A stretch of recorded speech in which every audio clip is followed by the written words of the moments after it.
The next speaker is somebody that I am looking forward to.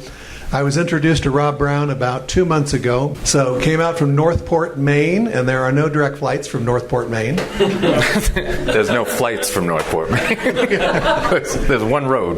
Okay, so Rob, thank you. Thank you for coming. Cool.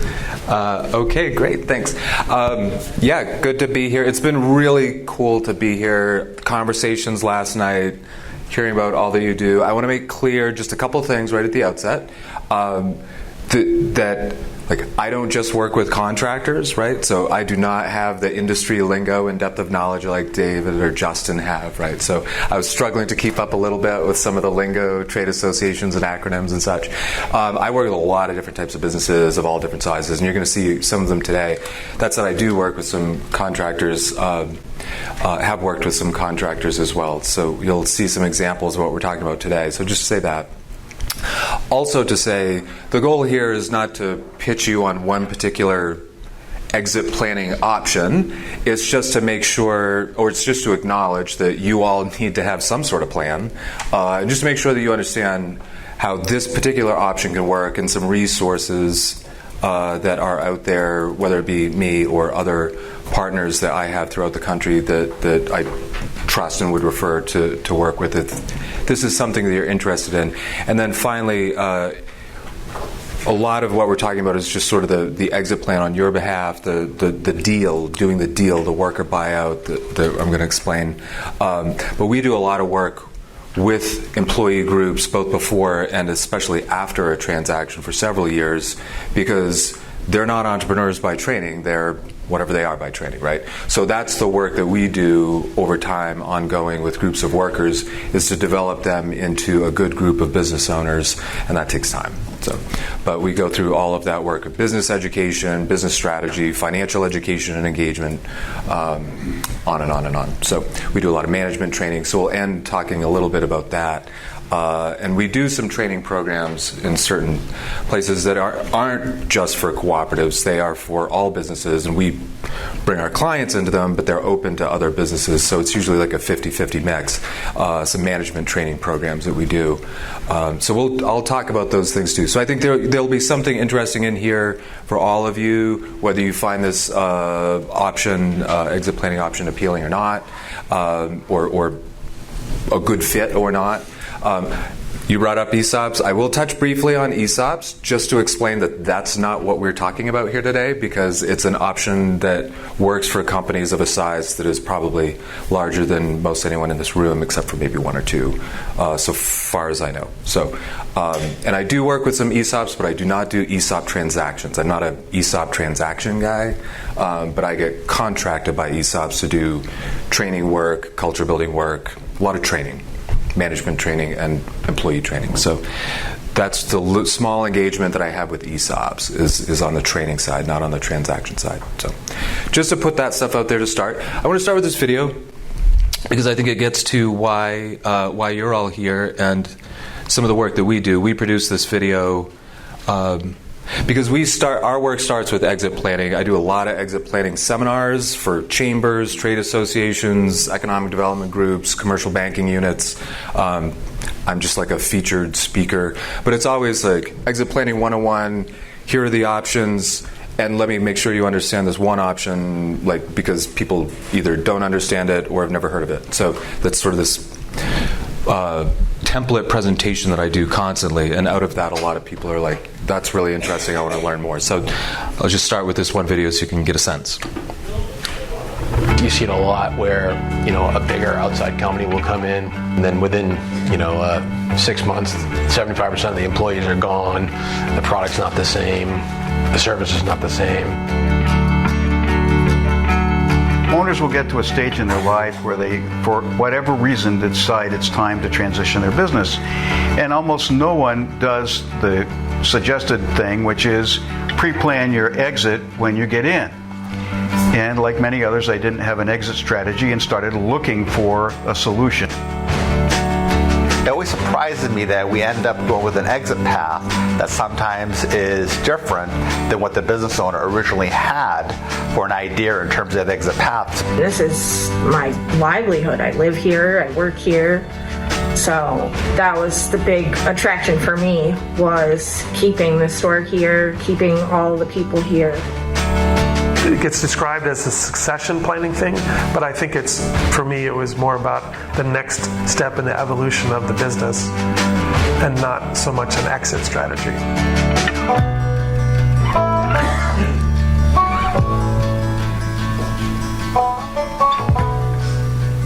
So we have a website called ownershiptransition.org, and on that website is this 3-part series about exit planning, interviewing a bunch of different business owners, certified exit planners.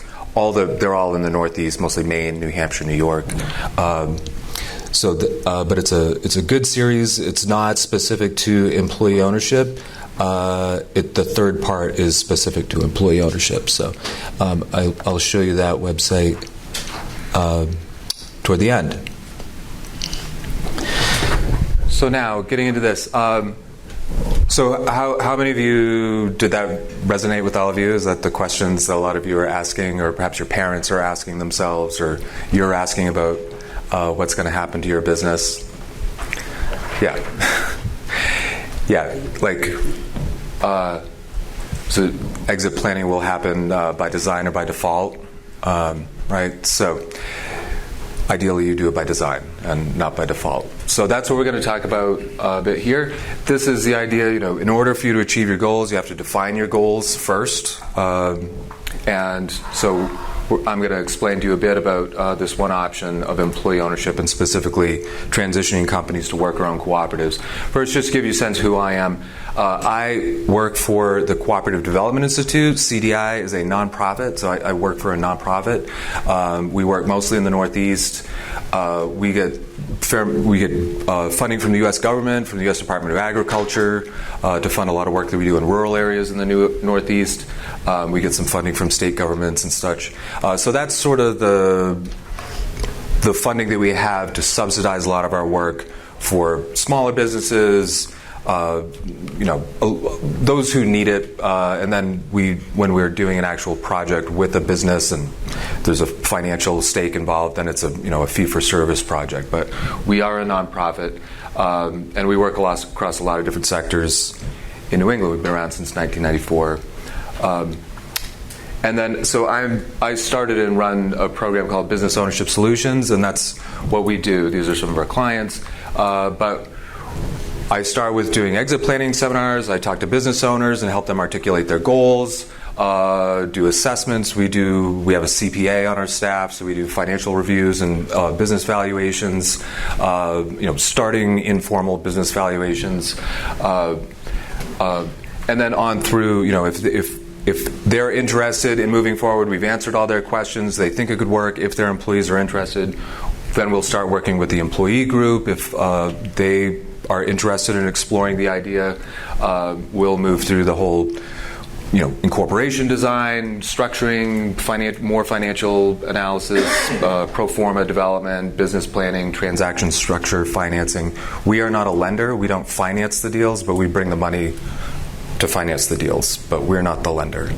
And then, as I said before, we'll bring a company to a transaction, an actual point of time transaction. You get your money, they own the company, and then we continue to work with a group of workers, usually for at least a couple of years afterwards, often for maybe 3 years, doing the ongoing education, training, coaching, mentoring for a board of directors, for management, for workers, and so forth. So it's a long-term engagement. It's a pretty intensive engagement. It's a soup to nuts engagement to move it from current ownership through the transaction and into a stable future ownership structure with the people who work there. So these are things that you probably have seen before, perhaps, but if not, obviously the issue here for us, is that from a mission-oriented perspective, is that there's a lot of business owners, aging baby boomer business owners, who don't know what to do with their business, and they don't know who to ask. They don't know what their options are, and they don't know who to ask. This is from the Business Enterprise Institute. Upwards of 75% of business owners think they're going to retire in the next decade, but they have no plan.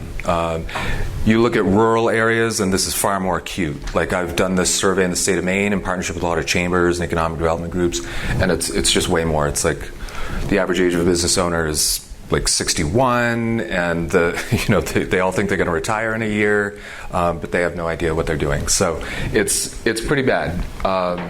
So that's kind of what we are addressing. You saw some of these statistics this morning, I noticed from the slides. Around only 20% of business listings ever sell. So the point here is just that if you think you're just going to keep running the business, and when it comes time for you to retire, you're going to get a business broker and they're going to take care of the whole thing for you, like that doesn't work, right? So and oftentimes the smaller and more rural the business, the greater the likelihood of liquidation and closure. It's a buyer's market, right? Like, too many aging business owners, not enough people interested in buying businesses. That's just simple math. And referred to as the silver tsunami. I didn't make up that phrase, but so that's the idea. If you don't know where you're going, any road will do. So again, the idea of articulating your goals, making sure you have a plan that will actually help you achieve your goals. If your goal is a family transition and you want all your kids to own it, well, how? Which kids? Who's actually going to run it? Is Junior the one that's actually going to run it? Or is, like, to say you want your kids to have the business, that's not a goal, right? It's certainly not a plan. So in this context, so this is a quote from Entrepreneur Magazine I like to use. If you don't have a solid succession plan in place and intend to put your business on the market and hope for the best, you're setting yourself up for disappointment. This idea that employee ownership is the buyer right under your nose, right? So, but again, how would that even work? Who do you turn to? So that's where we come in. Just to say, there is a business case for employee ownership. A lot of research out there. Most of this is ESOP research, but there are over 7,000 firms, 14.2 million employee owners. Particularly for your interest, perhaps, compared to conventionally owned businesses, employee-owned companies create 2.5% more jobs. They're 1/3 less likely to lay off workers in a downturn. They have higher rates of productivity and profitability, and they have low rates of bankruptcy, closure, and loan default. They just perform better. And if you think about it for a minute, if it works as intended, as promised, that makes sense. A broader base of owners who are actually doing the work are going to be more invested. They're going to pay more attention, right? More people with their eyes on the books, eyes on the projects, eyes on the jobs. And then for employees, there's a lot of research out there that shows that employee ownership is just better for workers. A lot higher rates of household wealth, narrower gender and racial wealth gap, a huge longitudinal study over about 20 years around youth employment showed that young people working for just much higher attraction retention rates and household wealth rates for young people. So I hear a lot of people, these kids these days, it's all in what opportunities you provide them, right? So I do want to touch on ESOPs for a second because a lot of people have heard of ESOPs, particularly in the construction industry, because there are a lot of ESOPs in like really large construction companies. But just to say, make sure you understand what they are and why they're attractive, but also why they're probably not applicable for most of the folks in this room. So an ESOP, an employee stock ownership plan, is a qualified, defined contribution benefit plan. It's governed by ERISA, federal statute, the same federal statute that covers 401k plans, Roths, all that. Like, buried in all that statute is the creation of the ESOP. So it's a creature of statute, and it's governed administratively by all the same rules as like a 401k plan or Roth IRA. So that's essentially what it is legally. Another way to put it is it's just like a trust. It's a trust fund, and the employees are the beneficiaries of the trust. So you are selling your company into a trust, and your employees are the beneficiaries of that trust. And so the shares are held in the trust for the benefit of the employees. The ESOP borrows money to buy the shares. So, like, imagine a 401k that could borrow money to buy stock on like that. You can't do that, right? But an ESOP can do that. And the shares are allocated to employees. There can be different ways of doing that. And then when the employees retire, the ESOP buys the shares back. So that's called the repurchase obligation in the language of ESOPs. There are numerous substantial tax benefits for owners and ESOPs. If you plan carefully, you can make an ESOP transaction 100% tax-free for you, for the company, and for the future employees. It's kind of crazy, but it's doable. So that sounds really attractive, right? But the reality is that it costs on average about $100,000 to $200,000 to put an ESOP in place, like all the legal work, all the accounting work, all the. And then you're going to spend $50,000 to $100,000 a year in perpetuity on average to maintain that ESOP. So that's an amount of cash outlay that it doesn't matter what the tax advantages are. Like, it's just not feasible. It's not possible. So that right there is what knocks it out of the park for most small business owners. They think employee ownership. They think, oh, you mean an ESOP? I'm like, no, because you've got 10 employees and you've got like $100,000 in net income. So the other issue, as I mentioned, I was stressing ERISA law. Like, you are very heavily regulated, scrutinized by multiple agencies: Federal Department of Labor, IRS, state departments of labor. Everyone has got their eyes on you. Most business owners would like to avoid that. And it doesn't address the need for management transition. And by that I mean, an ESOP is an employee-driven option. Your employees have no direction in it usually. You don't even have to inform them of it. You can just say, guess what? You all own the company now, and they don't even know what you're talking about. There's no buy-in. There's no financial or cultural or mental buy-in to what's going on. And in fact, that's what a lot of ESOP companies do. They do all this work, create the ESOP, and they make this big reveal thing for the employees. And the employees are like, I don't know what you're talking about. What do you mean we own the company? Because they don't actually do the education. So as any time you give somebody something with no expectation in return, or no work on their part, skin in the game on their part to make it happen, it doesn't have the intended effect if you don't follow it up with all the culture building work, the good management training that goes into really good ESOPs. And there are fantastic, amazing ESOPs out there, but there's some really crappy ESOPs too that it's just a retirement benefit that the employees don't get. Or don't understand. They get it. They don't understand it. Isn't an ESOP, still requires a leadership team where they're shouldering the major responsibilities for continuing to run the business, and therefore they participate at a higher level on the ownership. Well, that's the theory, right? That's the theory. But if you don't do the work to make that happen, and you've created an employee-owned structure that the employees had no participation in and don't understand, then you've done nothing to create the leadership that you thought you were going to create. You actually have to do some work. So what I'm getting by the management transition plan is that you don't. A lot of business owners will engage in ESOP thinking that's their exit from the company, but all they're exiting really is the ownership. That it's not a path to exit the management and the governance of the firm, is what I'm getting at here. And all that money is going to pay a lot of really expensive advisors. So that's the issue with ESOPs. That's qualified defined contribution benefit plan. It's essentially a trust. You're selling the company into a trust. Employees are the beneficiaries of the trust. Requires a lot of very expensive people by law. You cannot get around it. To manage it, to put it in place and to manage it. So it's just out of bounds for a lot of folks. But for those that can afford it, it can be extremely lucrative because of the tax advantages. So, is there an employee minimum amount, number of employee minimum? You'll hear people throw, you've got to have this many employees, you've got to have this amount in revenue. And what really matters at the end of the day is profits, net income. Because what makes it worth it is the tax advantages. From a financial perspective, I want to say, what makes it worth it is the tax advantages. Because otherwise, why would you spend all that money? I know companies who have spent that money because they really believed in it and they wanted their employees to have the company, and they didn't, and it was a net outlay outside of the tax advantages. But I'm not going to assume that's the case with most business owners. So that's ESOPs. Any questions before we move on? I just wanted that 5-minute, here's what an ESOP is and why it doesn't apply to most of you. Okay. One thing, Rob. Yeah. I have the impression you're leaning towards the benefit or necessity for employee education. Yeah. Yeah, that's where this is going.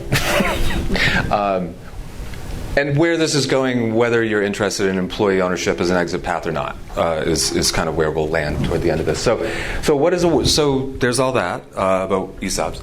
So what is a worker cooperative? The definition of any cooperative is a business that's jointly owned and controlled by members and that operates for the benefit of those members. So we've heard of like food co-ops. Those are consumer cooperatives. Credit unions are consumer cooperatives. They're owned by the shareholders.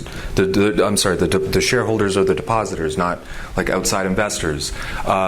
Electric co-ops, they're owned by the ratepayers, residential and business ratepayers. Where I'm from, lobster co-ops, like Maine Lobster, it's like a third of the lobster industry is lobster co-ops in Maine. Lots of fisheries co-ops, grain co-ops, potato co-ops. We're talking about worker co-ops. So worker co-ops, the same definition applies to worker co-ops.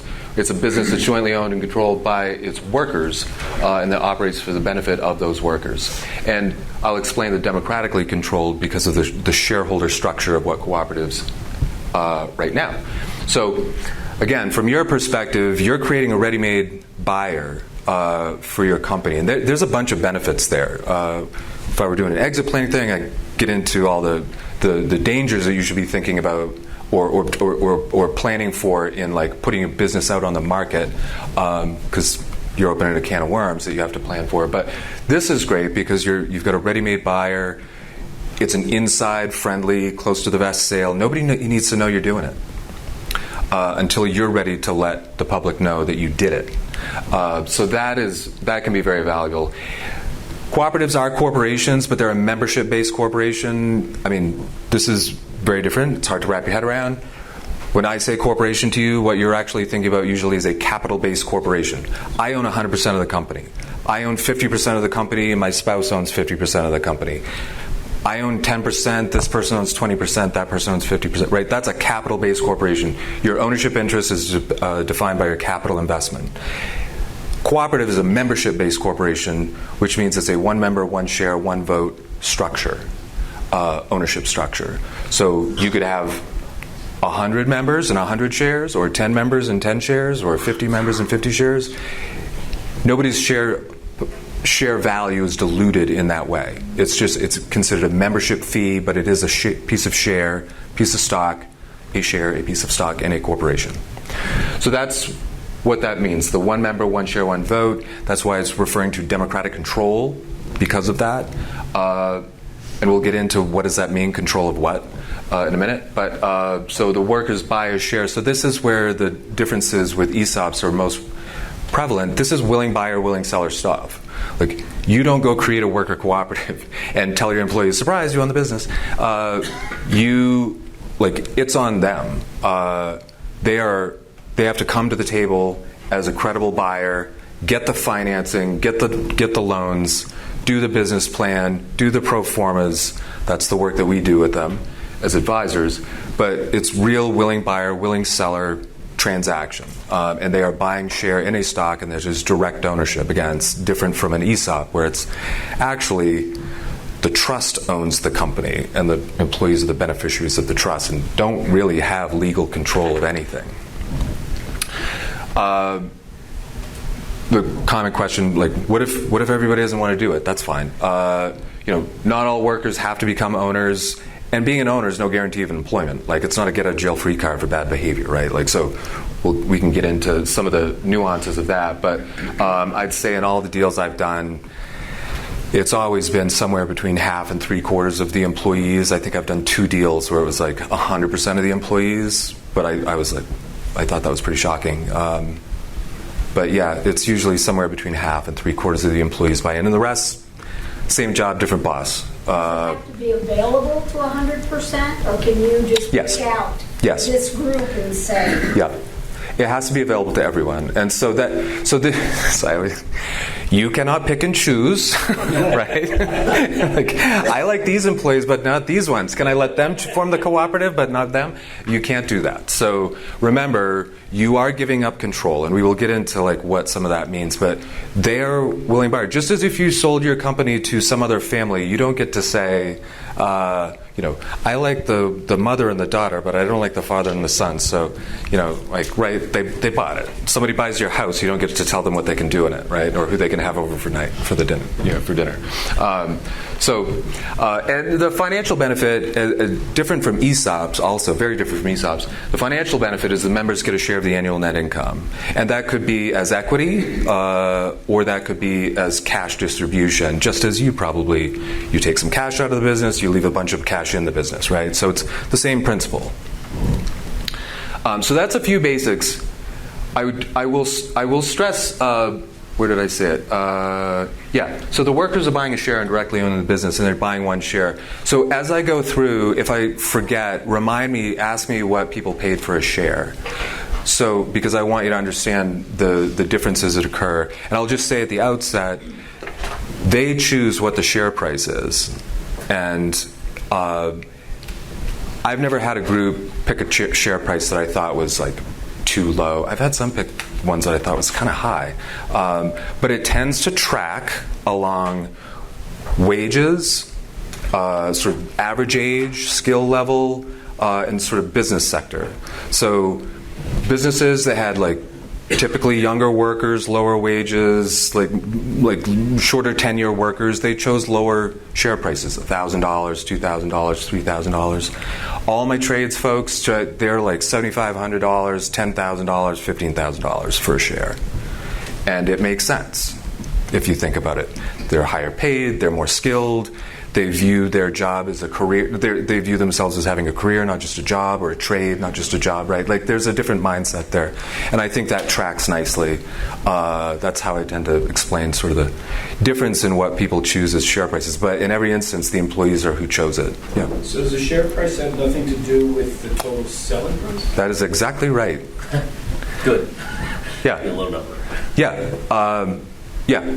So the share price is like membership equity in the corporation, but the corporation is who owns the company. So the corporation is taking on debt. This is where we can do these financing deals without a bunch of workers having to go out and get like put their house on put their house up as collateral, right? Because that doesn't happen. We don't do credit checks on the individual employees. They're not putting their house up for collateral. They're not writing a check for their share. They're doing it through a payroll deduction.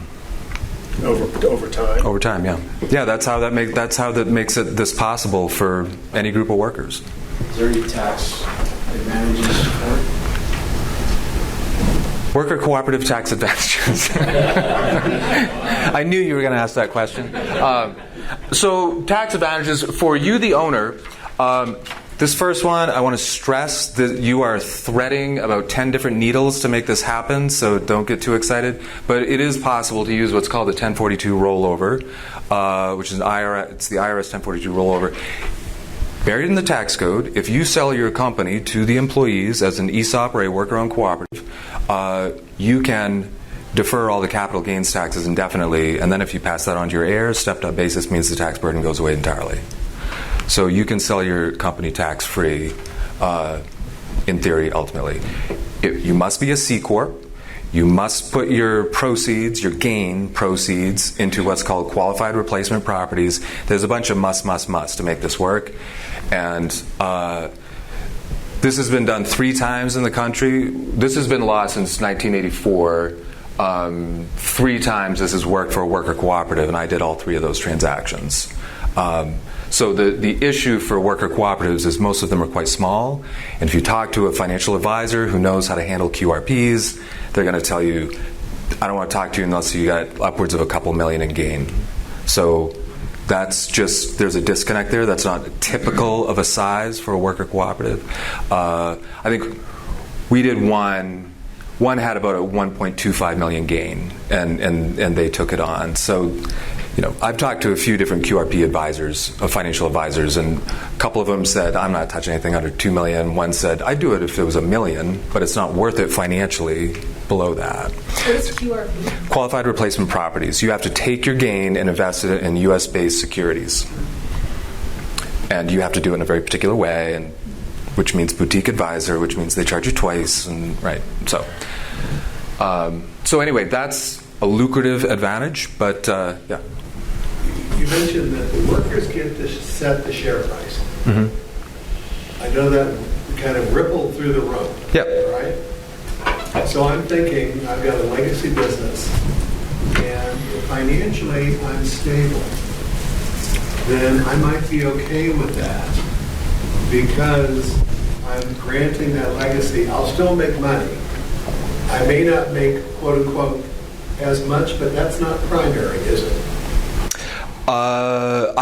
I would disagree with the premise of your question. We're paying you a fair price for your company.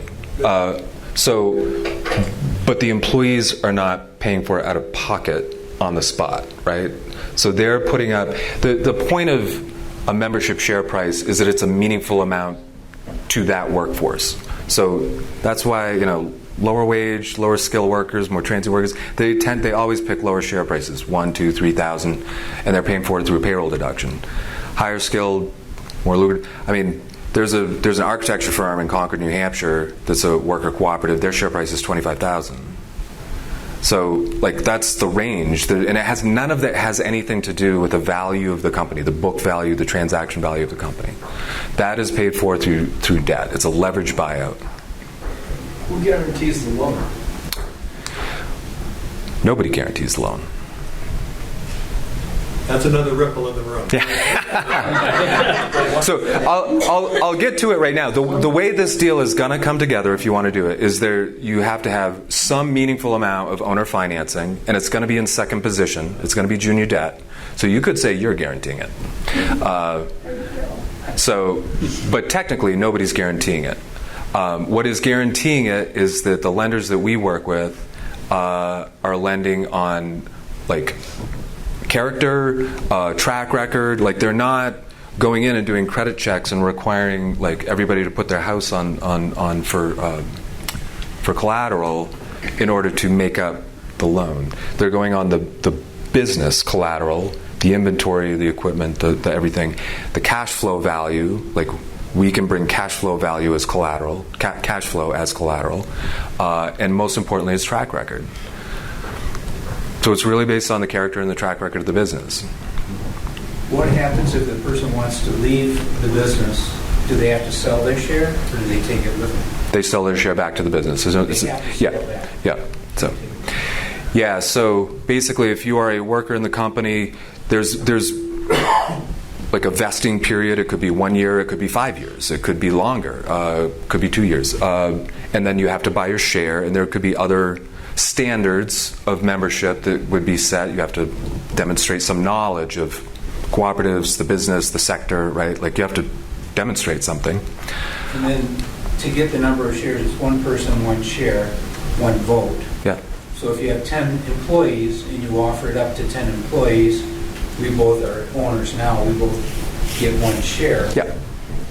So only 5 of those 10 people, including us, buy into it, and then that's the number of shares for the company, total number of 5. Yes. If I understood what you just said, yes. So not all employees have to be members.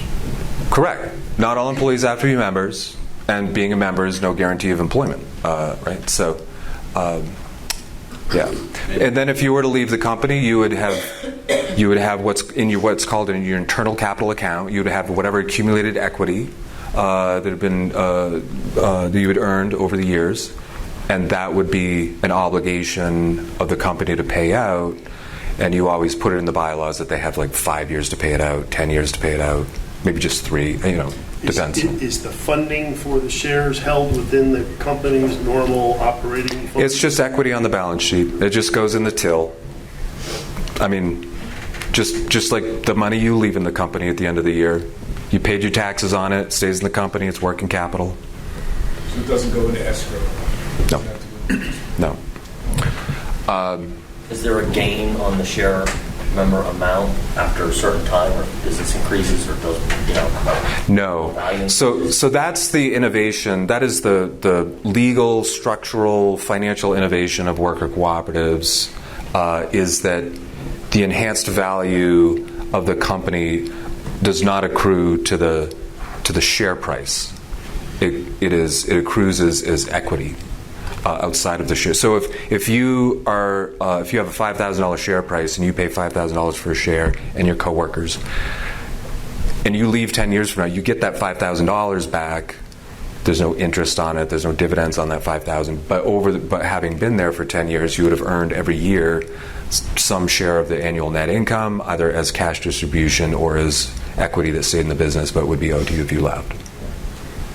And then maybe over that 10 years, maybe 10 years from now, the share price is $7,000 or $10,000, but you get back what you paid, which is the $5,000, right? So. And if you change the share price, whoever's a current member doesn't have to pay up. Correct. To the new price. Yeah. So. Lots of structure details, but that's where we can help. So I just want to touch on for the cooperative. They're not nearly as rich as ESOPs by a long shot, but there are some advantages. Interestingly, worker cooperatives are essentially C corps. They have all like the legal protections and benefits of like corporate personhood, basically, right? And liability protections, but they're taxed like an S corp. So it's taxed. So you're not paying corporate income tax on the portion on the company that's owned by the shareholders. So that is a benefit. The member shares of the profits are taxed at their individual income tax rates. They don't pay payroll taxes on it. So if their share of the profits is $5,000, they do have to pay their individual income tax rate on it, but they don't have to pay payroll taxes on that. It's not wages, it's business profits, right? And who knows what happens with tax laws, but as of right now, all my folks, they take the 20% QBI from the qualified business income. Everybody knows what that is? Okay. So that's like another substantial benefit there. And on the minimum distribution, each year the members meet and decide how much do we want to distribute this year. Yes, the board decides. The board of directors of the corporation. So the IRS requires a minimum 20% distribution. So let's say it was your share, or some worker's share was $5,000. That means they would have to get a distribution, a check of a minimum of $1,000. That's a floor, not a ceiling. And the reason the IRS requires that is because they have to pay the taxes. They will get what's called a 1099 PATR at the end of the year for $5,000, even if they only get the $1,000. That's why the IRS requires that minimum distribution of 20% on the assumption that probably covers the additional tax burden of that full $5,000. But then the taxes are paid on it. When they pull that money out a couple years from now, 5 years from now, or whenever, the taxes has been paid, like a Roth, right? You take the money out, you've already paid the taxes on it. Does that make sense? Sort of, kind of? Okay. Let's move on from taxes and talk about some companies. So I always get this question, who's a good candidate? What's the best sector for this? And it's not the right question, because the best candidate for this, the right candidate for this, is a company that is well managed, has a great track record, has a great leadership team. That can happen in any sector, in any business, right? It's got all of these things. This is what you care about when you're thinking about like what's a good company, what's a good track record for a company. It's got stability, cash flow, leadership, legacy. It's got a good market that's stable, customers, vendors, suppliers, workforce, right? Stability and track record and all those things is what makes a good company. So I don't care what sector you're in. If you've got these things, you're probably a good candidate. And I always make a joke about like the last Blockbuster in the U.S., right? Like we're not going to help the employees of the last Blockbuster in the U.S. buy out the company, right? Because it's none of these things, right? So. Do people even know what Blockbusters are anymore? We all know what Blockbusters are, right? Okay. So I've used that in a room of younger people, and nobody knew what I was talking about. I was like, shit, am I really that old? To show you some examples, so I kind of put them into three broad buckets, and I want to, and then backtrack on even calling it three broad buckets, because this is really a continuum from like immediate exit to phased exit to this idea where it's not really about the exit, it's about restructuring the company for more sustainable growth. And so immediate exit, it could be just lack of planning, like the business owner who, like, I'll let a business broker deal with it when I'm ready to retire, right? And then good luck with that. Could be, it's a family-owned business, but really only one, like the patriarch or the matriarch really only runs the business, and everybody else, nobody knows anything, and something happens to them, death or disability, right? Nobody even knows where the keys are, let alone how to do payroll, all that. Or it could be a bankruptcy. I did one situation out of a bankruptcy. That's messy. Like, no, you don't want to deal with this, right? That's usually bad. That first bucket. Phased exit, that's why you're all here, because you're planning. And then restructuring for growth, again, I'll show you a couple of examples, but it's not really about the exit, certainly not in the short term. It's really about restructuring the company and investing your employees with an ownership stake so that, particularly in the trades, they're not going out hanging a shingle, becoming your competition, right? And number two, just like the idea of skin in the game and a stake in the outcome, and what that can do for the company and for performance and for culture. Did I miss something? Where do you pull your value out of the company? As an owner, where does your sweat equity over the last many years of running a company and building a company? We value the company and buy it. Where does your dollars come from? We finance it. The lender. You finance some of it, some meaningful amount, and then an outside lender will finance the rest. What's the average percentage of owner finance? I've done I've done somewhere which were 100% owner financing because that's what they wanted, but that's certainly not my expectation. Usually it's somewhere between 20 and 50% owner financing and like 50 to 80% outside financing. So is this of the valuation? Yeah. Yeah. Does the SBA get involved in financing like this? No. They won't do it. Clarify that a little bit. They won't touch it. Dig in with some example. Give $500,000 valuation. Yeah, $500,000 valuation. How? When you say owner finance, the owner's actually taking a loan. Yes, you're holding a note. Or taking a note. No, you're holding a note. Giving a note. So I'm actually not receiving that amount of money. Yeah. So if if it's $1 million company and you're financing 30%, and the lender's financing 70%, you're getting $700,000 in cash. You're holding a note for $300,000 that gets paid on a monthly mortgage basis, just like the. So they send you a check once a month. Yeah. And if the employees run it in the ground, that 30% evaporates. Yeah. So, we build in protections. Who's personally guaranteed on that? No one. You. So the bank is not personally guaranteed for the $700,000. It's a noted debt. I've done these before. Yeah. It's there's assets. So if they would take the assets and they would sell them. That's a lender's recourse of last resort. I mean, what lender wants to own like a shop full of equipment that's worth pennies on the dollar? That kind of money. Yeah. The money's in the goodwill. Yeah, well, that's the point. The money's in the goodwill, and that's the point. So from a lender's perspective, the lenders that we can bring to the table will value that goodwill, and they will look at the track record, and it's really character-based lending. Like, these people have been with this company for many years. The owner of the company is willing to finance some meaningful amount of it. The owner of the company is willing to do this and put their money on the line. They know me. You've helped them get to this point. We trust you. This is very character-based, trust-based lending, and nobody is guaranteeing the loan. And because on that last sample, last bucket, restructuring for growth. So in that bucket, the owner stays, becomes a shareholder, and then with the idea that sometime in the hopefully not too far distant future, he leaves. He receives whatever amount that was for his share, sold to someone else, and he's gone. Yeah. Let me get into the examples, because I can give you actual examples of all these different hypotheticals you're posing. But to your point, with the restructuring for growth point, that is like a mid-stage entrepreneur who's got like, a spouse and a couple of kids who they don't like.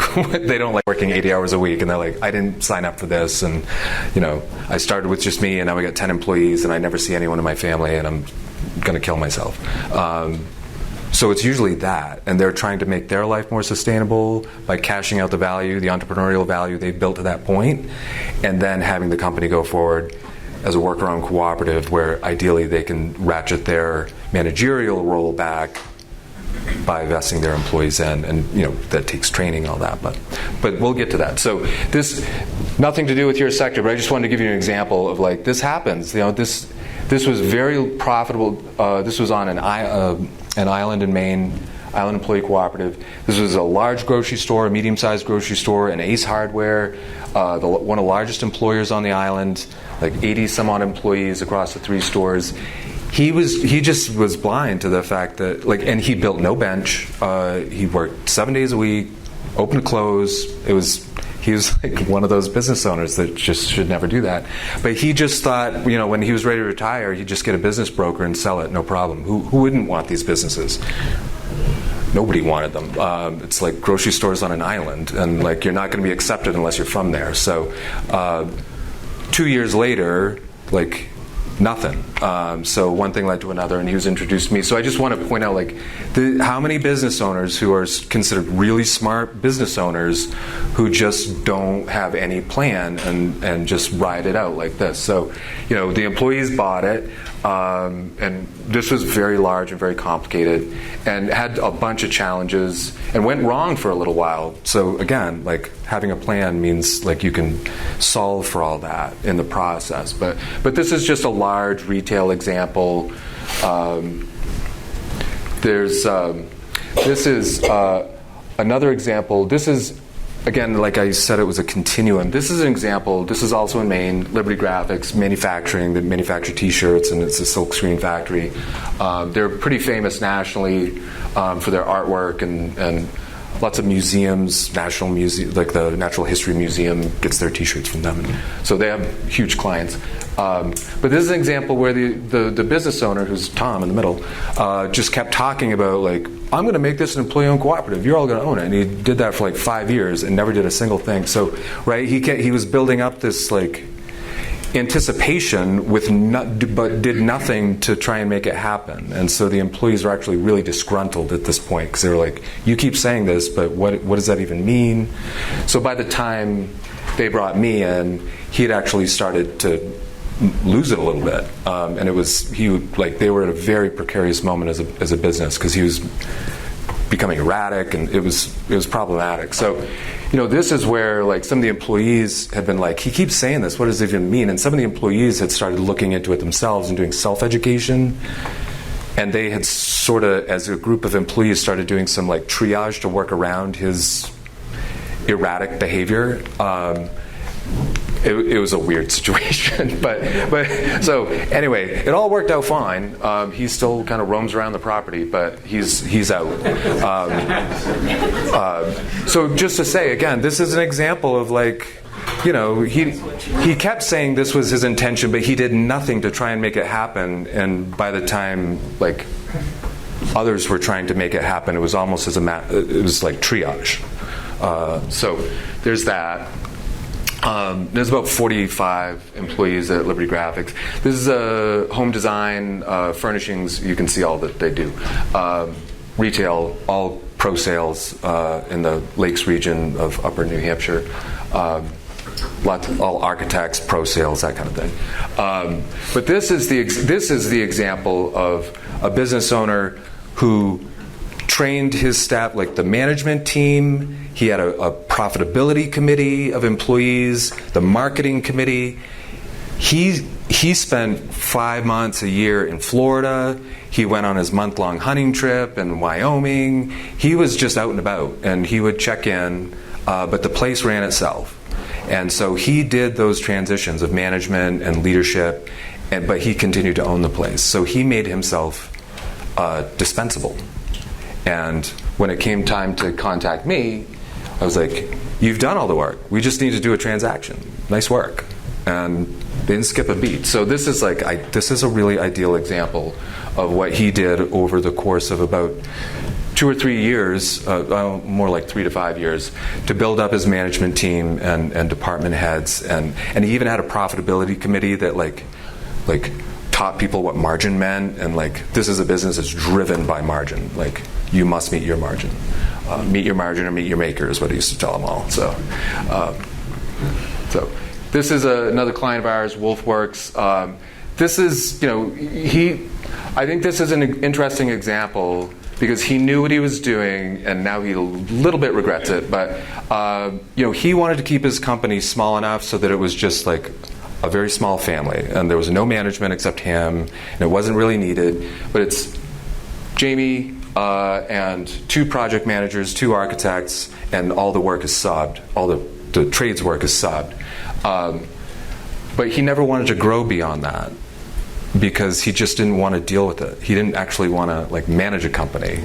And so, when it came time to sell the company, he realized, it's not worth much. I mean, it was worth enough. It's valuable to him. But this is an example where he financed it all. He did it on this very favorable term as a percentage of net income. The yearly payment is based on a percentage of the net income over a period of time. So he made it really valuable. But I say all that just to point out, this is somebody who did not run a business to build an asset of distinct value. He ran a business to provide himself an annual income. And so I just say that, be clear what you're doing. How you run the business, how you employ people, how you do everything, you're gonna get a predictable outcome. So I always say that, particularly when I teach a community college course around entrepreneurship, and I was like, be clear what you're doing. If you think you're building a business with value in and of itself that you can sell, an asset of value, you need to do things a certain way. Otherwise, you're just providing yourself an annual income. And that's fine, no judgment, but just be clear what you're doing. Don't come back to me 20 years from now and be like, my business isn't worth anything. But this is in Connecticut.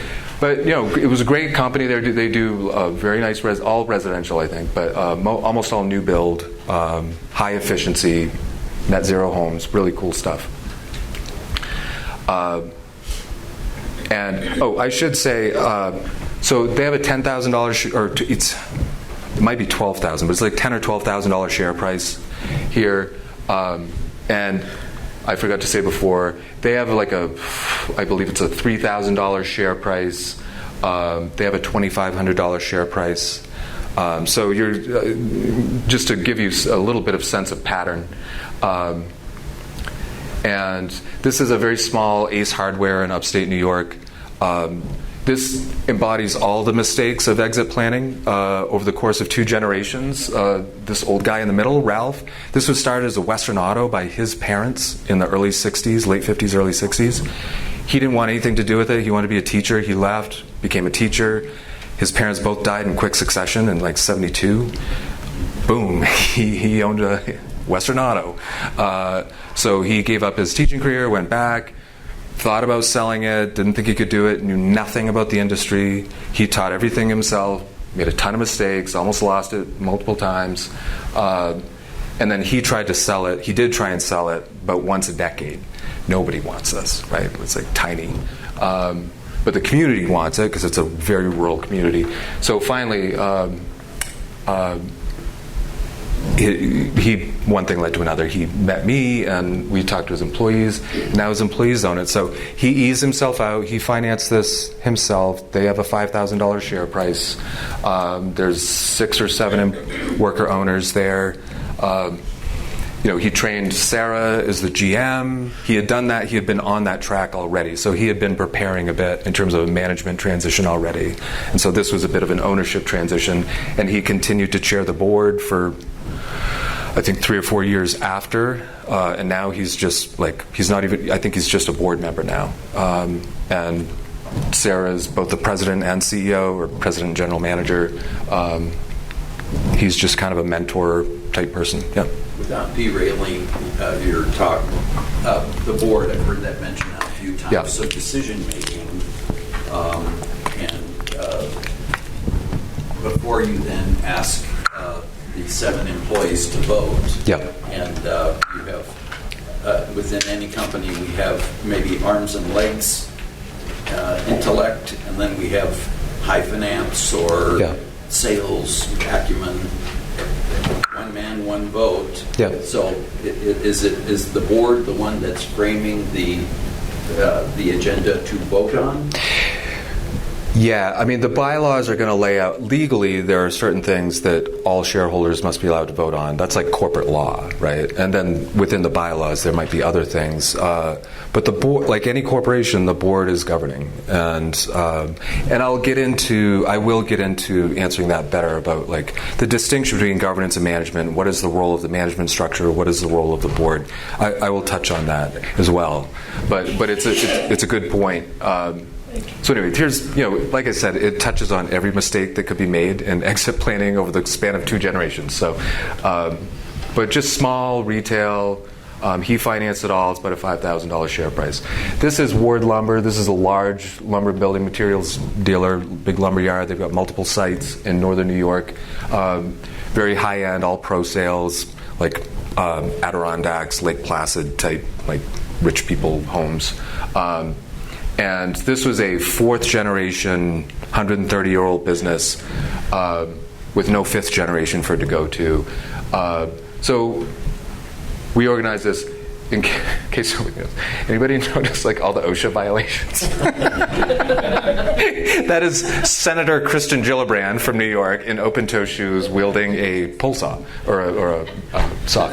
Yeah, at the board cutting ceremony. Yeah, that was pretty funny. Who's the gangster in the red glasses? The gangster in the red glass. I don't know. Yeah, so that's Albany Mafia. I don't know. But Jay Ward in the middle. This is an interesting. This was a fully integrated, like stump to stud company. They owned all the woodlands. They owned the trucking company. They owned the logging operations. They owned the sawmills, and they owned the retail outlets. And every generation sold off the piece up above. Well, not the woodlands. They still own the woodlands, but they put them into this weird trust that avoids taxes.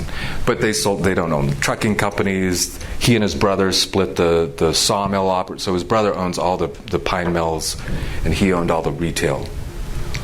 And so he transitioned his portion of the business into a worker cooperative. But he stayed on as the CEO, and we are right now working with them to guide them through a CEO transition. But it's a really big deal, right? And like the history of a 130-year-old company, for the first time somebody without the last name Ward is going to run it.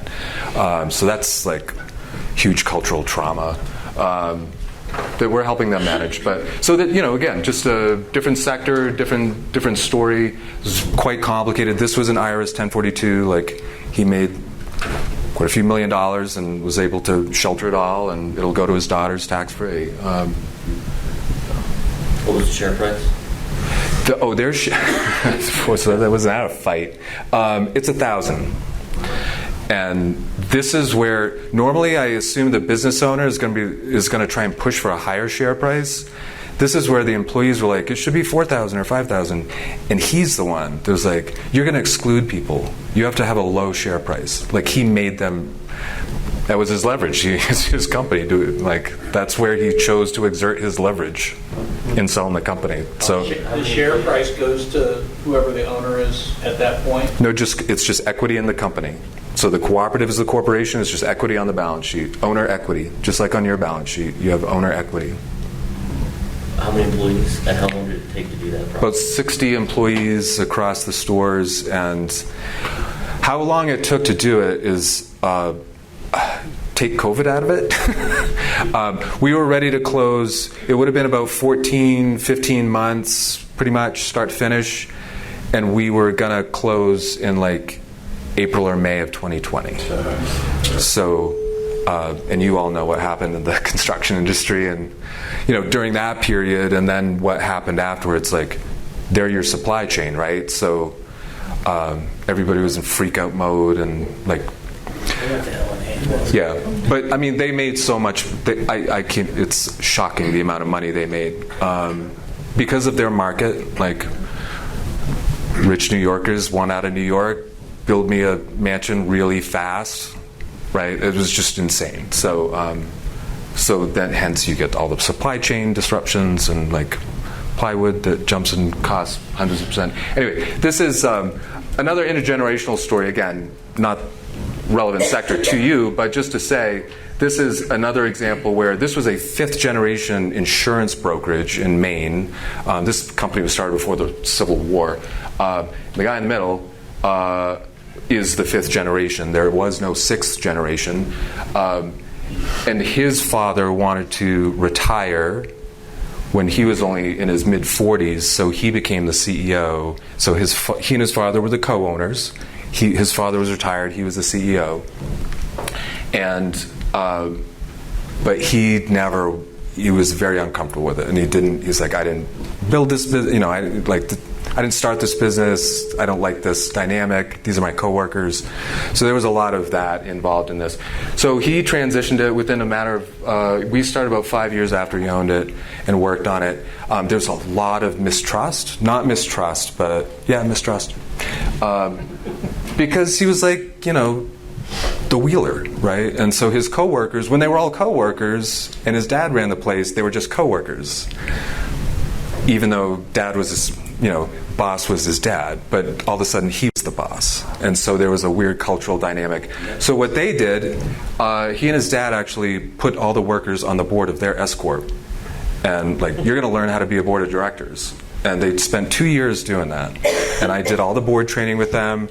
But they continued to own the company, and they answered to a board made up of their employees on the board of the S Corp. And that's what they needed to do to prove to themselves that, yeah, we can all get along. We all know each other intimately, but we could get along in this new type of relationship and dynamic. And that's what it took. So then we did it, and so yeah, there's that. And then, so South Mountain Company. So I just want to say, whether you know it or not, there is a very high concentration of construction firms, design build firms in worker cooperatives, and it's because of this company, I would argue. And John Abrams, who founded this company in the 70s, and converted it to a worker cooperative in 1986. And just last year, finally retired fully from the company. He continued to run it, but it was all the workers owned it. He wrote a book called Companies We Keep, which is very popular amongst design build business owners. I get calls all the time, emails. I read this book by this guy John Abrams, and I contacted him. He said I should talk to you. So that book is driven over 20, 30 years, 20 years or so, this wave of smaller design build construction companies, particularly in the Northeast. But it is it's a good book. But anyway, so that's just the story here. He restructured it for growth. It was 3 partners founded it. They took off on him after about 5 years. He was like, I don't want to own this company by myself. So this was his thing to do in the 80s. And he continued to run it run it, even as it was owned by all the employees. And they really are kind of a model of ownership culture, amazing stuff. But you can read the book. They have an amazing website talking about their culture. And then just one last example, I think. Earth Designs Cooperative, again, mid-stage entrepreneur, single mom, started her and her truck, all of a sudden 15 employees, 60 hours a week, 70 hours a week, not sustainable. Plus, this is very high-end landscaping work. These people all have masters in horticulture, this and that. So any one of these folks, any day, is going to go hang out their shingle and become our competition. So, this was a restructure for both vesting employees, skin in the game, and to grow the company more sustainably. And it's worked really well. So, I'm going to close out with a few more slides and then let's talk advantages. I mentioned this earlier, this idea of the flexibility of it. Worker cooperatives are really flexible. The cooperative model, you can design it in a lot of different ways. There's just some basic characteristics that need to be adhered to legally, but you can do a lot of different things with it. So, and then I mentioned that idea about the friendly insider sale. you can do this inside and nobody needs to know you're doing it until you're ready to let the public know and control that narrative. And there's a lot of marketing value in doing that. Greater control of process, you can stop it, you can start it, you can pace it, right? Like you have a lot of control of the process, unlike if you're putting your business on the open market. And that reduces risk. It's not a cat and mouse game. You all know each other's strengths and weaknesses, so you can have more honest conversations, facilitated honest conversations. And there can be various mechanisms for remaining in control until you're paid off. You could remain the CEO. You could be the chair of the board. You could be the CEO and the chair of the board, right? Like there's different ways of maintaining some control to give the cooperative a chance to prove themselves. The obvious challenge, first and foremost, is sense of risk. I mean, before today, did any of you know anything about what you just learned, right? No. So, which means it sounds risky. So, sense of risk, unfamiliarity. The idea of limited financial resources, but that's a perception thing, right? Like all of the employees from all the companies we've done, they're paying for their share through a payroll deduction. They're not putting their house up for collateral, right? Like we can finance these deals. So that's a bit of a perception thing. The issue around ability and experience, yeah, that's a problem. You all are entrepreneurs. You've built businesses. You know what risk is, right? You know what it means. That's not the vast majority of humanity, right? They're not cut out for it. They're not just risk intolerant. They're not just risk averse. They're like risk intolerant, right? So, however, if you can make entrepreneurship a group activity, like group entrepreneurship, more people can see themselves in that. And I think that's what we can bring to the table is it's not as risky. It's shared risk. It's shared reward. It's not you putting in as much time as you put in. Everybody can contribute, and everybody does have something to contribute. You mentioned somebody can pick up the finance stuff. Somebody's everybody's got something to contribute in their own way, and we can foster a culture of contribution like that. A longer departure timeline is likely. I mean, what we like to see is that there's some good training and structuring and leadership development prior to a transaction. There is the work to build the employee base to even do the transaction afterwards. If we can, if an owner stays on for at least a few years as a CEO or a general manager, that's a good setup, right? Do the transition, keep your hands on the steering wheel for a few more years, and then you can slowly ease out. So that's our preference, certainly. The idea about differing perceptions of value, you might have had your company valued and you know where that valuation comes from. You have maybe some sense of what valuation is based on, but your employees have no clue, right? You could tell your employees your company's worth $100,000, $1 million, $10 million. They'd be like, okay, right? They don't know. So that's, that's part of what we do in training workers.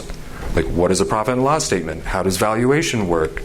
We go through the books and we show them how that all works. And then when you talk about value, they understand what that means.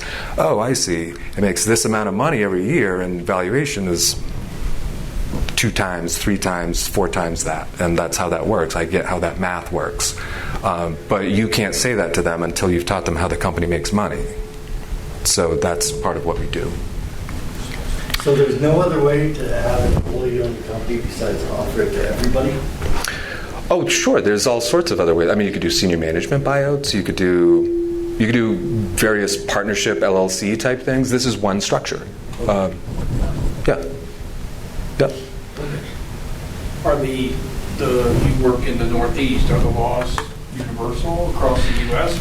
or state laws different for these kind of transactions? Laws differ state by state, but not to such an extent that you can't do this most anywhere. I did say this at some point. Essentially, the legal structure here is a C Corp. The fundamental legal structure is a C Corp, a regular corporation. So I'm in the Northeast. The state of New Hampshire does not have worker cooperative incorporation statute.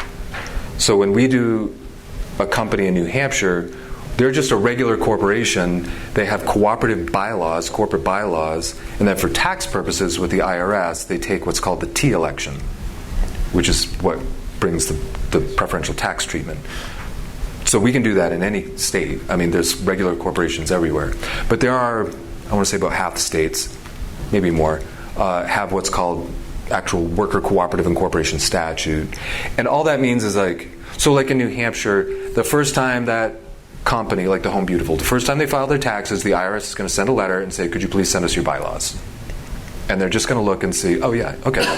Because if they were approved by a Secretary of State as a worker cooperative corporation in that state, the IRS is just going to assume the state knows what they're doing. But if they're just a C Corp, like in New Hampshire, they're going to ask to see the bylaws. And we can do that in any state. You can have an LLC operating on a cooperative basis too. There's challenges. I just like corporations over LLCs because there's liability protections. It's just everything's so clean. Everything's much cleaner. But so in my case, I'm an S corp. Yep. If we were to do this, does the S corp go away? Yeah. Yeah. C corp will buy the S corp. So there's two different ways. This is way into the transactional weeds. There's two different ways that I do this, and it's completely driven by like fact patterns and like financial planning. There's a bunch of reasons. You can form a corporation that buys your corporation as a wholly owned subsidiary, and you actually have two corporations. Or you just take your S corp, drop the S election, buy back your shares, adopt cooperative bylaws, and issue new cooperative shares. You do it all within the existing corporate shell, or you form another corporation that buys your corporation. The point is, and I make this, actually, where do I have it? I think I said, let me go back. Somewhere I had this statement. Our preference is for stock sales for exactly this reason. And stock sales are preferential to sellers. Like if you're out buying a company, you get a lawyer, they're like, no stock sales, right? Only asset sales. We don't want any ghost liabilities. But we don't care. For one thing, we indemnify through the transaction, and for another, like you can't go through the corporation and go after people's house because they didn't put it up for collateral, right? So we don't care. And stock sales are so much cheaper transactionally. They're cleaner, and they do have some preferential tax benefits to a seller if you do it right. Asset sales is taxed as ordinary income. Stock sales tax is a capital gain. I forget what that was in response to. That was your question, right? Yeah. So S corps, you just drop the S election, and whether we did everything within the company or we like formed another company to buy your company. And I just want to say, when you do that, like it's not a ton of extra work. You do 2 corporate filings a year with your Secretary of State, so it's 10 minutes instead of 5, right? But there's just one set of tax returns, one set of books, one set, right? Everything rolls up. So, okay. So I want to get to this point because I think it might answer a bunch of lingering questions that are in your minds around this. The important thing to understand here is that in selling your business, you got to think in terms of like 3 distinct transactions, right? And we're talking about an ownership transition. Like, I own it. It's an S corp. I own 100%, right? You sell it to somebody else. You sell it to a family. You sell it to your workers. It's a worker corp. Like, that's an ownership transaction, right? Ownership transition. It's just a transaction. That's the easy one, honestly, right? You line up the money. You get all the paperwork right. Everybody lawyers up. It's easy. The governance transition is where the board comes in. That's where we do the board training. What is governance? Governance is like the big picture, medium to long range, strategic planning, the policy making, the culture building, the management oversight. That's governance, right? And then there's management, like day-to-day, week-to-week, operational management. And for most of you business owners, those 3 distinctions, like, I don't got time for that. I'm doing all of it. But if you're going to sell your company to anybody, you got to think along these 3 steps, because selling your company is not exiting your company. Like, if you sell your company, somebody's going to keep you on the hook for something for some period of time, almost surely, right? So you need to be able to think about this. And also, if you think about business value, if you can't demonstrate that you are like dispensable to some degree, like you're diminishing the value of your business. Like you make yourself indispensable for years on end. But if somebody wants to buy the company, like who's your leadership team? Can you leave for a day? Can you leave for a week? Could you leave for a month? I always ask a business owner that question. Can you leave for a month? If they can't say yes, or yes even with some caveats, like, okay, we can talk, but like that, I mean, you clearly have not built a leadership team. You have no leadership if you can't leave for a month. And I say a month, and I don't say any longer, because I accept the financial realities of like things that do have to happen on a monthly basis. And that is like ownership stuff. But if you can't leave for a month, then you're not ready for your business to go to anyone. So I would plan for that. And so my framing of it is, I always say governance is the answering the what and the why questions, and then management is answering the how and when questions. So if a board of directors, if the owners of the company are saying, we want to go in this direction, we want these types of policies, we want these wage structures, we want to be able to offer these types of benefits, we want to go into this market, we want to buy a new store or move to a bigger building, right? Those are like big picture, strategic planning type questions. Answer those questions and get back to work and let the management team answer the how and when questions. So to your point, all my companies have like, they're indistinguishable management-wise for the most part. There's GMs, there's department heads, like there's management structures, and it's pretty hierarchical. Not all of them, but most. And yet the employees still own the company and exert like some governance control over setting the direction of the company, and they profit from that ownership. So that gets, I think, like I wanted to stress this idea, like you got to think about this in 3 distinct transitions, and then understand what is the distinction between governance and management.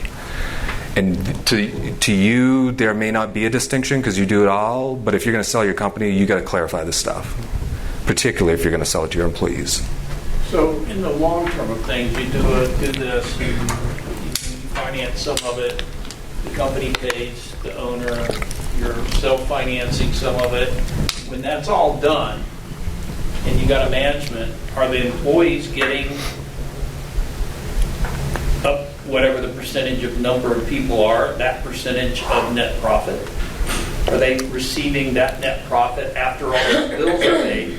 That jumps up considerable. It would. So they're getting payment of whatever they've set as a percentage of the net profit, leaving some in for operations? Yeah. It's good deal for them. Yeah, I mean, some of these companies, they get 30 years of debt in front of them, but I do have one company that did just finally this year, like, pay off the last tranche to the former owner, and yeah, they're psyched. That's like $200,000 next year extra. Let's not go down the door in debt service. I'm missing something about, so I see the shares, yeah, and I'm missing how the owner gets paid out, like how this is advantageous. Shares might be part of the down payment on the finance package. The banks have to step in, or some third-party lender is relationship lending. Yeah. To the. If your company's worth $1 million, yes, please. If your company's worth $1 million, and that's been a valuation by. Yeah, that's your valuation. We've all agreed that's a fair price. Okay. We'll come in $600,000-$700,000 in external financing from a lender. You'll hold a note for $300,000 or $400,000. You'll get that lender chunk of change, and then you'll have a note and be paid on debt service over some period of time for the other $300,000. The company's paying that debt. Yeah. That's the key thing. Remember, this is all staying in the corporation. That's why I like corporations. All the debt, all the liability, all the debt payment, it all stays in the corporation. The corporation, the cooperative, is buying the corporation. This is not a partnership. I want to stress. This is not an LLC. This is not a partnership of individuals getting together and pooling money to buy you out. This is a corporation that is buying you out. They happen to be the shareholders. Your bylaws are setting how that debt is being paid off? Or is that something that's done through the governance? How the debt's being paid off, what do you mean by that? Well, you've taken out a loan, your company's taken out a loan. Yeah. And so now that your company has to pay that loan back. Well, the loan documents will govern how that, so, yeah, okay. right, like, some lender gives you a loan, they're telling you how they want to be paid back. And the lender, other than receivables and assets within the business, but they're not getting your personal house and some of those are personal guarantees is what I'm hearing. Yeah. So at the end of the day, when the debt is paid, who owns the company? The shareholders. Still our company as the original owner. The active shareholders at that time. So your example where they finally paid off the last tranche, had the previous owner stuck around till the end? Yeah, he's still an employee of the company now. And he's going to stay, and he'll receive a paycheck. Yep. And as long as he has a share, he'll continue to receive.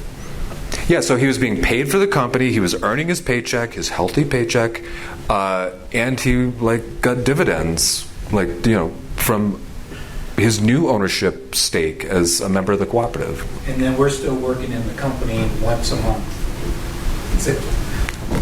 Whatever your employment agreement says. But you have to customize that, is what you were saying. Yeah.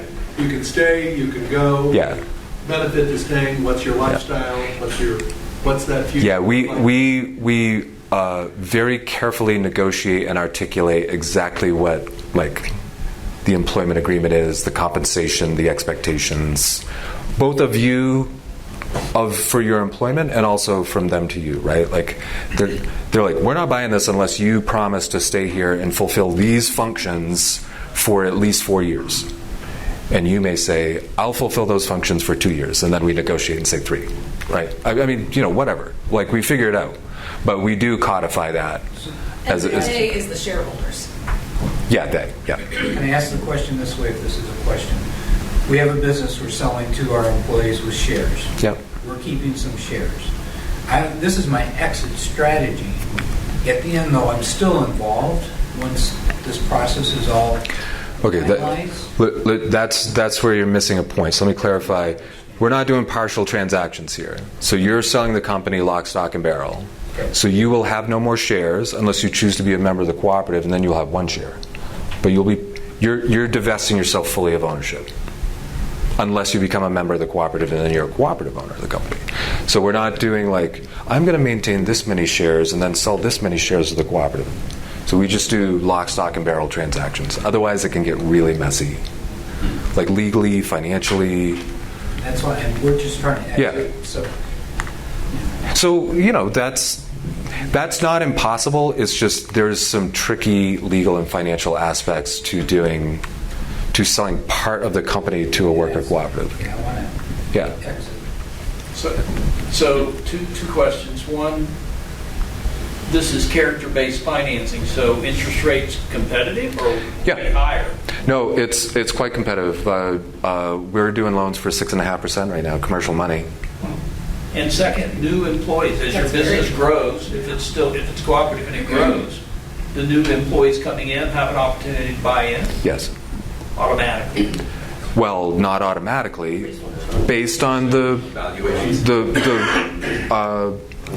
based on what the bylaws say for ownership. So you could say you have to have been here for 2 years. You have to be an employee in good standing.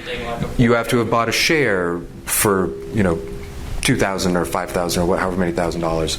You have to have done this. There could be some standards met around education. You have to demonstrate financial knowledge of the company. You have to know how to read a profit and loss statement. You can define all that stuff. So automatically, no, not automatically. To meet the criteria. Yeah. So after everything is paid off, how is the company valued? Is it just through the shares? The company value is separate from the share ownership is a structure to allow for perpetuation of the company. Employees come, employees go, they retire, they move wherever, right? But the corporation lives as a separate legal entity. New employees can come in, fulfill their ownership obligations, become owners, right? They'll retire someday. But the value of the company, if you would put in the bylaws that if they were to sell the company at some point, they would then distribute the profits to all shareholders that are still alive, or to the estates of shareholders for the life of the cooperative. And your question may be, what valuation method are we using? And do the bylaws articulate that? No, because you're not valuing the company. The shares on it. Your share ownership is giving you a percentage of the annual net income. So it's not based on like the value of the company. It's based on the annual net income. So every year you either get a share of the net income, either as a cash distribution or as equity in what's called your internal capital account. Those internal capital accounts are like on the balance sheet as owner equity. Just, I want to get to this part because this is where I feel like some ideas around what we do, the education, the training, the mentoring part, could be applicable to anyone who is interested. As I said, we continue to work with companies after transactions because that's contractual, right? Like I sign a contract with a business owner that you will have a contract with us in place for at least 2 years post-transaction. I am not in the business of like generating transactions that then blow up because everybody was all jazzed up, how exciting, and then everybody freaks out and blows the company up, right? So we make that's like a contingency, that contract be in place.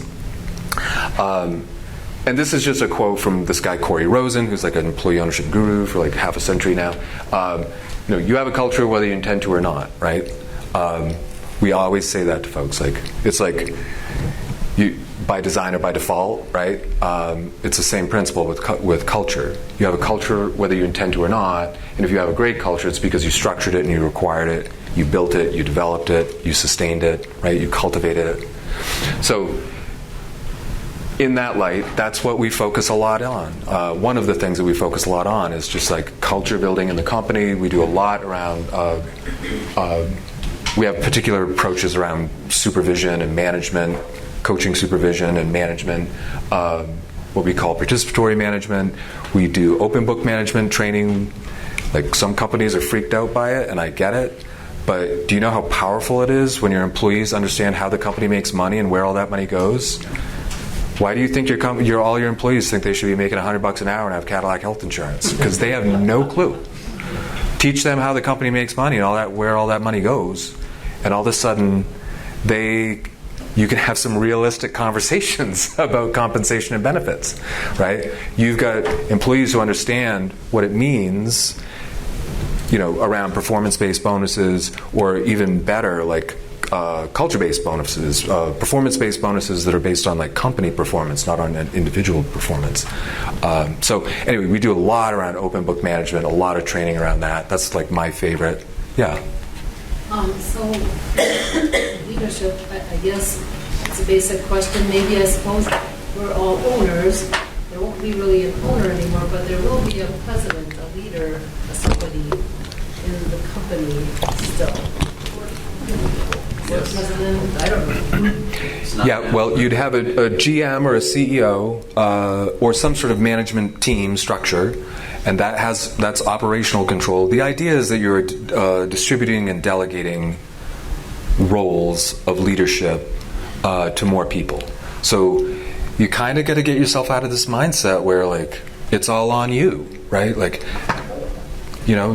it's all got to be on me. No, it doesn't. It doesn't have to all be on you, right? Like with support, with training, with coaching, like a broad group of employees can step up. And when they have an ownership stake and a financial stake in the company, that's how this can work well. It doesn't work in all instances. This is not pixie dust, and it takes work. So I'll leave you with that, definitely. Yeah. Sounds like it's a major paradigm shift for a lot of the individuals in the group. Yeah. Until the last few slides, it was for me as well. What do you and your organization provide as far as coaching and through that paradigm shift so people can stop looking at it pyramidally and look at it more circularly? Yeah. It's interesting that you say circular. When I do have this graphic that shows like, today you own it and you manage it and like you make all the decisions, and then you've got these department heads and it's all like this, right? And I do have this graphic that just says, this is different because you've got employees who elect a board of directors, who supervises a manager, who hires the employees, and it's a circular graphic. So that is, there is that. These are things that we do. I teach I run whole open book management courses. I teach people how to read profit and loss. We get to a point where we don't even teach people how to read profit and loss statements because we don't use them. We take profit and loss statements and put them into color-coded charts, financial charts, and take financials out of spreadsheets and put them into color-coded charts, and all of a sudden anybody can see them. What's that? Red is bad, green is good. Yeah, but we have a number of different financial models financial reporting models that will you just input your numbers, and then it creates 12-month rolling averages compared to 12-month rolling average of budget, 12-month rolling average of last year. I've got one company that is just year to date is what matters, not the rolling averages. So we've structured it for them. So it's like, are we where we need to be this June compared to where we were last June compared to budget? Because that's all they care about. The rolling average thing doesn't matter. How do you get, all employees hate to have the owner of the company go off to a conference because they come home with all these new ideas. Hey, I've got a great idea. So this was I can imagine the worst thing possible. Hey, how would you guys like to own the company? Yeah. And then boom, hits the floor. Yeah. Now I can't explain it.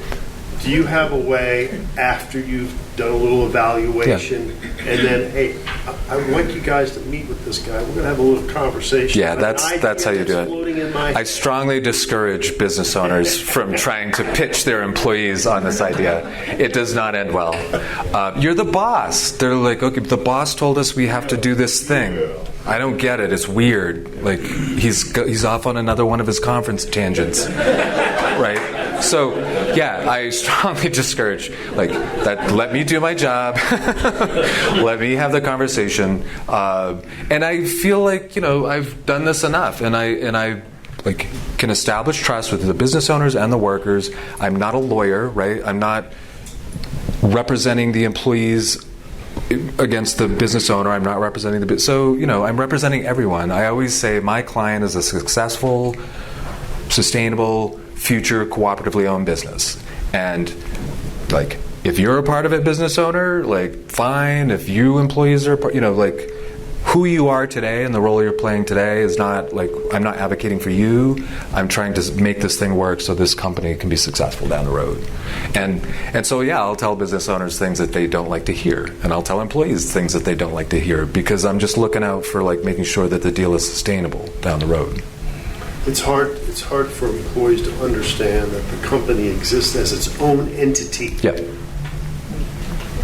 Well, because today the company is you to them. To them it is. Yeah. So that's natural. That's not, by design, not default, right? So I want to just show this. Somebody asked for a more concrete example. This is so we get funding from the state of Massachusetts I mentioned not everything we do is just for cooperatives. So we get funding from the state of Massachusetts, small business development type stuff.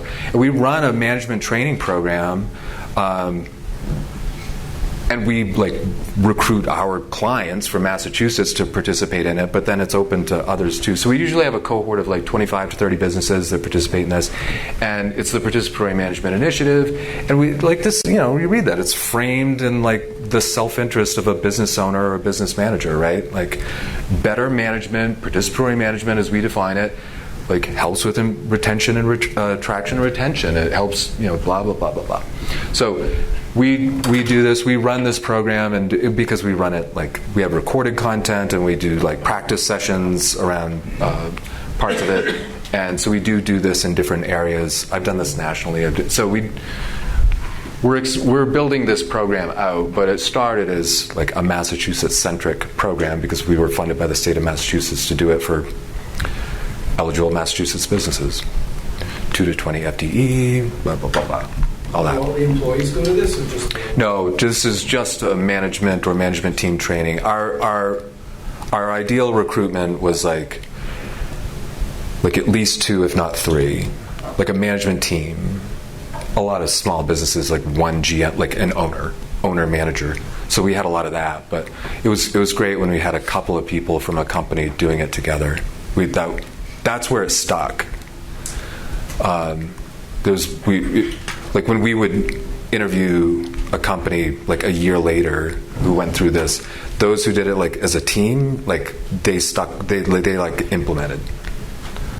And with that, I wanted to end just with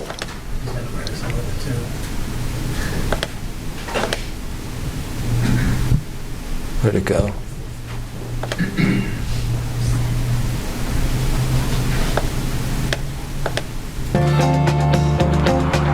One last story.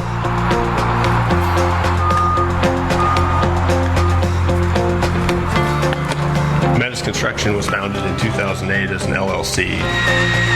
Prior to becoming a co-op, we were essentially a collection of subcontractors. About 5 years ago, we all came together at the Rhinehouse project. When we came here, this was an old building that was falling down and didn't seem to have much of a future. This was going to be a much larger project. It kind of expanded as the project gained speed. That was really the point at which we kind of achieved the critical mass to realize an idea that we had long been thinking about, which was the idea of reorganizing as a co-op. That really started the fire that turned into Metis. We spent about 2 years figuring out how to do this. A co-op is a worker-owned company. It's also worker-controlled. That means that on an everyday level, we operate like any other construction company. We have project managers that make decisions. But on the governance level, we are democratically governed, and all of our members participate in the decision-making process. Once the idea of becoming a worker-owned company was put on the table, it was wholeheartedly embraced. There was like about 20 people in the company at the time. Everyone was offered ownership. Like 18 of us took it. So, I mean, that was pretty resounding. This was just at the end of the recession here. Everyone had a couple of pretty rough years. In times of recession, of economic downturn, as a worker-owned company, we can all elect to take lower wages. So that gives us a lot more flexibility through difficult times. With an independent contractor, all the responsibilities on yourself. And then, so with the co-op, we share the burden of the company.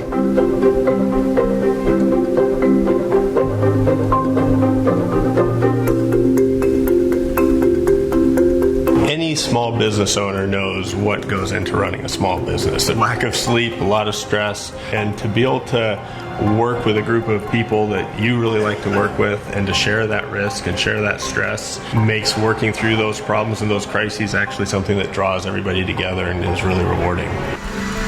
From a business perspective, worker-owned companies tend to be substantially more profitable and more productive.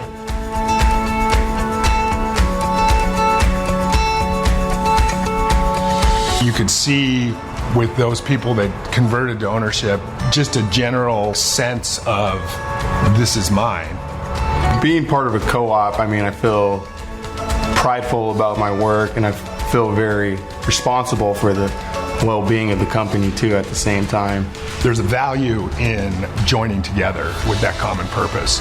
If you go in for a $100,000 hospital stay, you're going to pay the first $5,500. Monday night, we had a members vote that is now made healthcare 100% for full-time employees as part of our Metis operating agreement. For our worker owners, there's a lot of advantages that come with this.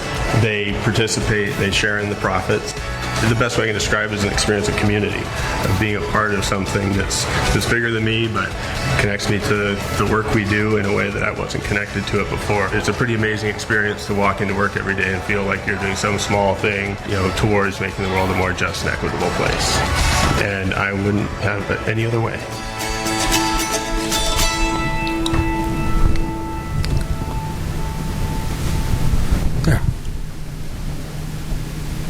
So I just wanted to share that last video. I think it kind of sums up a lot of the points that we brought up today, and that video is a number of years old. So I think they started in like 13. When he said coming out of the recession, he was talking about like 12, 13, 14 is when they found it. So that's that. Happy to answer more questions, but I think you might want to get going. That's a great close.